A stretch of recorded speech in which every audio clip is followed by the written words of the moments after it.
வணக்கம் மீனராசி நேயர்களே. ராசி மண்டலத்திலே மீனராசிக்கென்று ஒரு தனி இடம் இருக்கிறது. ராசியின் அதிபதி குரு பகவான். தனுர் ராசிக்கும் அதிபதி குரு பகவான் தான். ஆனால் தனுர் ராசியை விட மீன ராசிக்காரர்களுக்கு இந்த சத்துவகுணம் என்று சொல்லக்கூடிய சாத்வீக குணம் அதிகம். குரு என்று சொல்லக்கூடிய அந்த ஒரு இயற்கையாக வரக்கூடிய ஞானம் தனுர் ராசியை விட மீன ராசிக்கு அதிகமாக இருக்கின்றபடியினாலே குருவினுடைய சுபாவத்தை முழுமையாக பெற்றவர் நீங்கள் என்று சொல்லலாம்.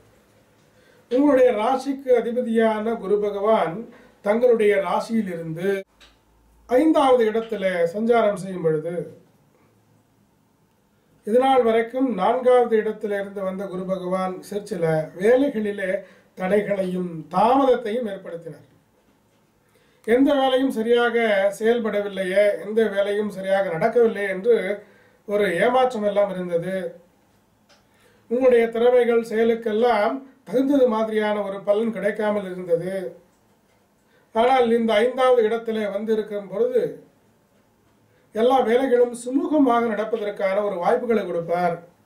தானாக உங்களுக்கு உதவுவதற்கு நிறைய பேர் முன் வருவார்கள். அதனாலே உங்களுடைய வேலைகள் எல்லாம் சரியாக நடக்கும்.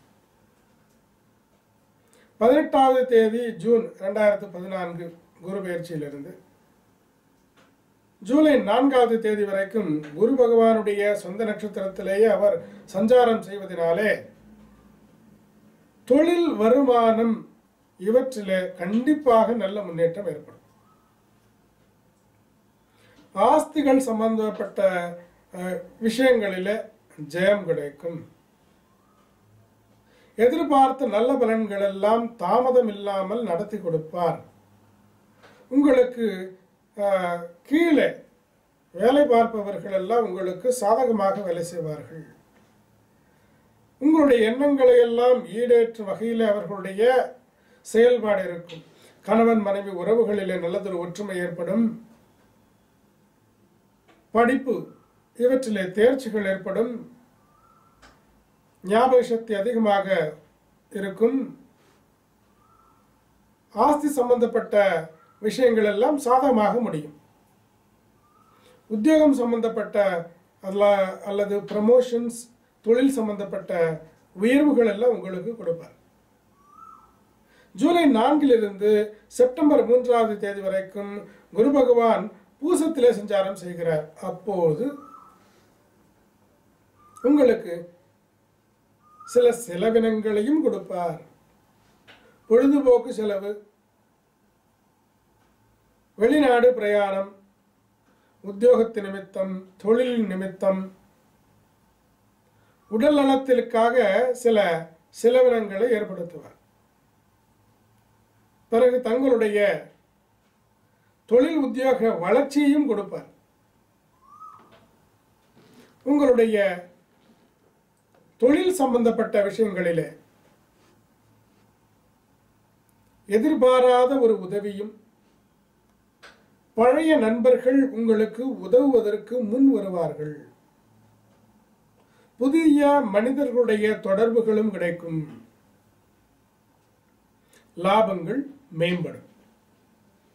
திருமணம் சம்பந்தப்பட்ட சுப காரியங்கள் எல்லாம் கைகூடி வரும். ரொம்ப காலமாக பெண் வரன் பார்த்து கொண்டிருக்கிறேன் என்று சொல்லக்கூடியவர்கள் இந்த காலகட்டத்தில் திருமணத்தையோ நல்லதொரு விவாக பலன்களையோ முடித்துக் கொள்வதற்கான முனைப்பு, அதிலே வெற்றியையும் நீங்கள் காண்பீர்கள். சிறு சிறு அலைச்சல்களையும் ஏற்படுத்தும். பரவாயில்லை, அவையெல்லாம் சமாளித்துக் கொள்ளலாம். செப்டம்பர் மாதம் 3வது தேதியிலிருந்து டிசம்பர் மாதம் 9வது தேதி வரைக்கும் ஆயில்யம் நட்சத்திரத்தில் குரு பகவானுடைய சஞ்சாரம் இருக்கும். அப்போது இன்னும் சற்று அதிகமான சுகமான பலன்களை உங்களுக்கு குரு பகவான் செய்வதற்கு காத்திருக்கிறார். திருமண காரியங்கள் கண்டிப்பாக கைகூடும். தொழில் சம்பந்தப்பட்ட புதிய ஒப்பந்தங்கள் எல்லாம் நடக்கும். அரசாங்கத்தின் மூலமான நல்லதொரு உதவிகள் கிடைக்கும். கலைஞர்கள், அரசியல் சம்பந்தப்பட்ட ஒரு வேலைகளில் இருப்பவர்களுக்கெல்லாம் உயர்வுகள் அல்லது புதிய வாய்ப்பு, சாதனைகள் இவைகளை எல்லாம் ஏற்படுத்தும். சினிமா துறையில் இருப்பவர்களுக்கு சாதகமான பலன்களை கொடுக்கும். வெற்றி வாய்ப்பு வந்து குவியும். கல்வித்துறையில் இருப்பவர்களுக்கெல்லாம் சிறப்பான பெயர் புகழ் கிடைக்கும். மாணவர்களுக்கு சிறப்பான ஒரு காலம் என்று சொல்லலாம். நல்ல ஒரு தேர்ச்சி, எழுதிய பரீட்சையில சரியான தேர்ச்சி, புதிய இடங்களில் உங்களுக்கு வரவேற்பு, இவைகள் எல்லாம் கிடைக்கும். கணவன் மனைவி உறவுகளிலே ஒற்றுமையையும் ஏற்படுத்துவார். ஆஸ்திகள் வந்து சேரும். வஸ்து, வாகன, ஆடை, ஆபரணங்கள் சேரும். செல்வம் சேரும். இது மாதிரி நல்ல பலன்களை எல்லாம் கொடுப்பார். பிறகு செப்டம்பர் மாதம் 3வது தேதியிலிருந்து டிசம்பர் மாதம் 9வது தேதி வரைக்கும் இந்த பலன்கள் எல்லாம் சொல்லிக் கொண்டு வந்திருக்கிறார்.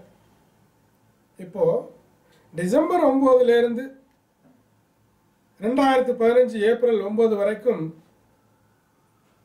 இந்த காலகட்டம் இருக்கிறதே, குரு பகவானுடைய வக்ர காலம்.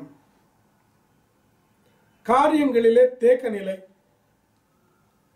உங்களுக்கு நிறைய சந்தேகங்கள் மனசுல வந்துடும். இது எப்படி செய்யறதா வேணாமா, எப்படி செஞ்சா நல்லா இருக்குமா இருக்காதா, இவர் நமக்கு நம்பகம் உள்ள ஆளா இல்லையா, இது மாதிரி நிறைய சந்தேகங்கள், மனக்குழப்பம், தெளிவில்லாத சிந்தனைகள், பலவிதமான கெட்ட சொப்பனங்கள், இதெல்லாம் அதிகமாக ஏற்படும். ரெஸ்டே எடுக்க முடியாத ஒரு நிலையெல்லாம் கொடுப்பார். கவனமாக இருக்க வேண்டும். ஆரோக்கியத்தில், நித்திரையில், உணவு பழக்க வழக்கத்தில் கவனம் தேவை. தவறான நண்பர்களுடைய பழக்கங்கள் எல்லாம் இந்த காலகட்டத்தில் உங்களுக்கு ஏற்படலாம். கவனமாக இருக்க வேண்டும். ஏப்ரல் மாதம் 9வது தேதி வரைக்கும் இந்த குழப்பங்கள் எல்லாம் அதிகமாகவே இருக்கும் என்று சொல்லும்போது, அந்த காலத்தை எல்லாம் நீங்கள் பெரியோர்கள், குரு அல்லது தெய்வீக ஆசீர்வாதங்களை பெறுவதிலே அதிக நேரம் சற்று செலவிட வேண்டும். அப்போது இந்த இடர்பாடுகள் எல்லாம் குறையும். குரு பகவானுடைய பூரணமான அருள் திரும்பவும் ஏப்ரல் மாதம் 9வது தேதியிலிருந்து 13 ஜூலை 2015 இந்த காலகட்டம் வரைக்கும் சிறப்பான பலன்களை கொடுக்கக்கூடிய காலம். வரங்களை வாரி வழங்குவார். கேட்டதெல்லாம் கிடைக்கும், நினைத்ததெல்லாம் நடக்கும் என்று சொல்வார்களே, அப்படி பொதுவாக இந்த வாகன துறைகள் இருக்கிறது, வாகனம் சார்ந்த துறைகள், எழுத்து, கலை, அரசியல், இந்த துறைகள், இந்த துறைகள் எல்லாம் மேம்படும். அந்த துறையில் இருக்கக்கூடிய உத்தியோகம் அல்லது தொழிலில் இருக்கக்கூடியவர்களுக்கெல்லாம் சிறப்பான மேம்பாடு கிடைக்கும். வஸ்து, ஆபரண சேர்க்கைகள், புதிய நபர்களுடைய உறவுகளினாலே மேம்பாடு, அரசாங்க பெயர், புகழ், பட்டம், பதவி, இவைகளெல்லாம் தானாக உங்களுக்கு வந்து சேரும்.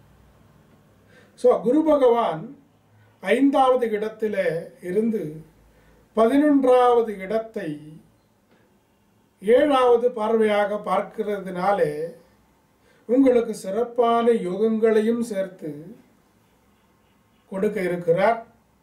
சுபமான பலன்கள் இந்த குரு பயிற்சினாலே உங்களுக்கு உண்டு. நலன்கள், வளங்கள் உங்களுக்கு பெருகட்டும்.